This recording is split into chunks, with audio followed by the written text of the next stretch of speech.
जिल्ह्यातील समाजसेवक असलेले सुदर्शन गांग यांच्या वाढदिवशी त्यांच्या बडनेरा यवतमाळ मार्गावरील असलेले निवासस्थान गाठून अनेकांनी शुभेच्छा दिल्या। राजकीय, सामाजिक, धार्मिक क्षेत्रातील मान्यवरांनी त्यांना पुष्पगुच्छ भेटवस्तू देऊन शुभेच्छा दिल्या। यासोबतच अनेकांनी सुदर्शन गांग यांच्या कार्याबद्दल आपले मनोगत व्यक्त केले। भारतीय जैन संघटनेच्या माध्यमातून देशभर कार्य करणारे तसेच बडनेरा शहरात सर्व उपक्रमात ज्यांचे अनमोल सहकार्य असते असे समाजसेवक सुदर्शन गांग यांच्या वाढदिवसानिमित्त त्यांना अनेकांनी शुभेच्छा देऊन वाढदिवसाच्या शुभेच्छा दिल्या।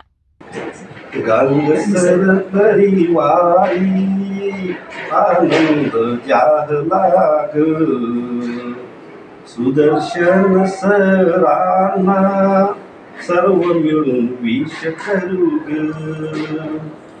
सुदर्शन सरांचा लौकिक दूरवर।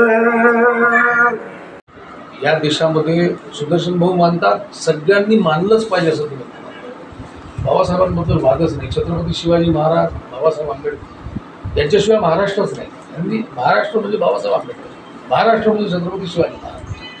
त्या थोर पुरुषांना तर ती मानतातच, पण समाजामध्ये सोबत काम करणारे, शांतीलालजी मुथांसारखे जैन समाजाचं नेतृत्व करणारे, त्यांचा केवढा विश्वास सुदर्शन भाऊंवर आहे। छोटंसं गाव बडनेरा, अगदी छोटंसं गाव आहे। आमची हैसियत काय राजकीय बडनेराची, तो जो कोणी उठते राजकारणात फुरफुर करते, 2 फ्लेक्स लावते, तो म्हणते बडनेरा माझं, मी लढतो बडनेरामध्ये, है ना। म्हणजे आमच्या नावाचं कुंकू कोणी लावायला तयार, असं आमचं लहान अमरावती झालं, बडनेरा आता झालं। पण बडनेरावर असा हक्क सांगणारे लोक आहेत। पण बडनेरामधलं खरोखर या छोट्याशा गावामधून म्हणजे कुठलीही राजकीय, सामाजिक पार्श्वभूमी घराला फार मोठी नसताना सुदर्शन भाऊंनी परिश्रमपूर्वक समाजामध्ये सातत्याने काम केलं। आणि आयुष्यामध्ये सातत्य हे फार महत्त्वाचं असतं। एखादा मोठा उपक्रम केला, एखादं मोठं काम केलं आणि संपलं असं नाही, किंवा एखाद्या कामाला सुरुवात केली सोडून दिली असंही नाही। काम हातात घेतलं आणि ते पूर्णत्वास नेलं पाहिजे, ते सातत्याने केलं पाहिजे। याचं अत्यंत मूर्तिमंत उदाहरण सुदर्शन भाऊ आहेत। सुदर्शन भाऊंच्या बद्दल बोलायचं झालं, मी खूप बोलू शकतो। मी त्यांच्या सगळ्या प्रसंगांचा साक्षीदार आहे, त्यांच्या कुटुंबाचा साक्षीदार आहे। त्यांच्या घरी जो राबता असतो, त्यांच्या घरातल्या महिलांचं कौतुक आहे। मी तुम्हाला सांगतो सुदर्शन भाऊ, तुमच्या घरातला राबता जर माझ्या घरात राहिला असता तर माझी बायको सोडून दिली असती आता पण तुम्हाला।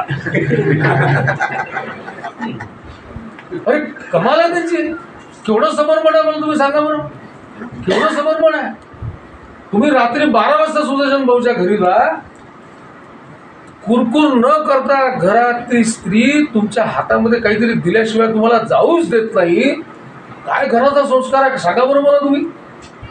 आणि कोणाच्या चेहऱ्यावर त्रासिक लकीर नाही की 12 वाजता काही यायची वेळ आहे आमच्या घरी, 1 वाजता आमच्या घरी यायची वेळ आहे। पोरांनाही तो संस्कार, महिलांना, घरातल्या मातांना, भगिनींना, लहान मुलीला, छोटी मुलगी देखील, ती देखील तुमच्याकडे दुर्लक्ष करणार नाही। स्वतःचं घर उत्तम राखलं आहे ना, तर अनेक जण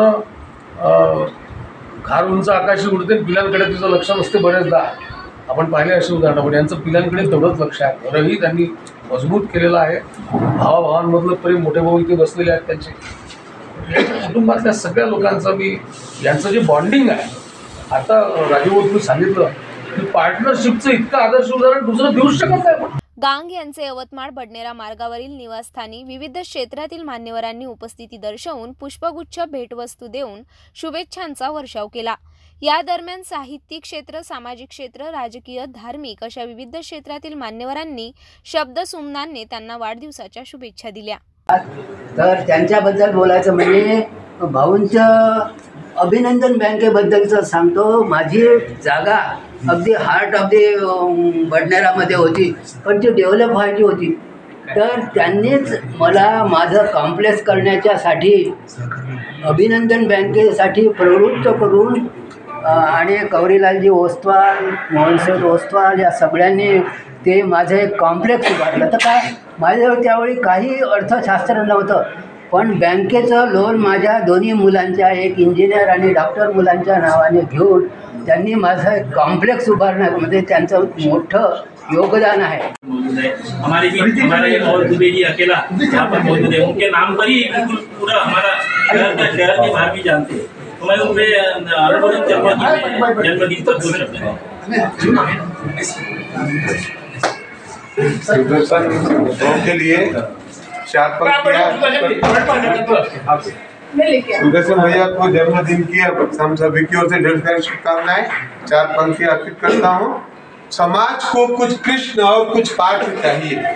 समाज को कुछ कृष्ण और कुछ पाठ चाहिए। भ्रम फैला है, अब जागृति व यथार्थ चाहिए।